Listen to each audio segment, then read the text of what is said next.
বন দপ্তরের অভিযান, বেআইনিভাবে কচ্ছপ বিক্রির অভিযোগে গ্রেপ্তার ৩, উদ্ধার বিপুল পরিমাণে জীবন্ত কচ্ছপ।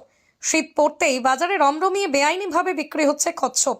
বন দপ্তরের কাছে খবর আসতেই অভিযান চালালো বনগাঁ সোশ্যাল ফরেস্ট রেঞ্জ। বুধবার সকালে গাইঘাটার পাঁচপোতা বাজার, মনগাঁ থানার টপ বাজার এবং মনগাঁ নিউ মার্কেট বাজারে অভিযান চালিয়ে প্রায় 200টি জীবিত কচ্ছপ এবং প্রচুর পরিমাণে মৃত কচ্ছপ উদ্ধার করা হয়। বন দপ্তর সূত্রে খবর, বাজার বসে বিক্রি করার সময় কচ্ছপগুলোকে উদ্ধার করা হয়। পাশাপাশি বাজারের বিভিন্ন ঘরে প্রচুর পরিমাণে কচ্ছপ মজুদ রাখার অভিযোগে 3 জনকে গ্রেপ্তার করেছে বন দপ্তর। ধৃতদের নাম তাপস হালদার, বাড়ি বনগাঁ; সুব্রত হালদার, বাড়ি বনগাঁ; অঞ্জলি মাঝি, গাইঘাটার পাঁচপোতা এলাকার বাসিন্দা।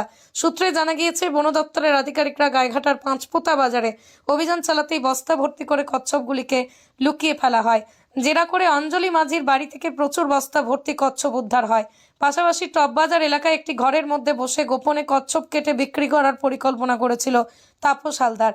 বন দপ্তরের আধিকারিকরা তাকে হাতে নাতে ধরে ফেলে। ধৃতদের বনগাঁ মহকুমা আদালতে পাঠানো হবে বলেই জানিয়েছে বন দপ্তর।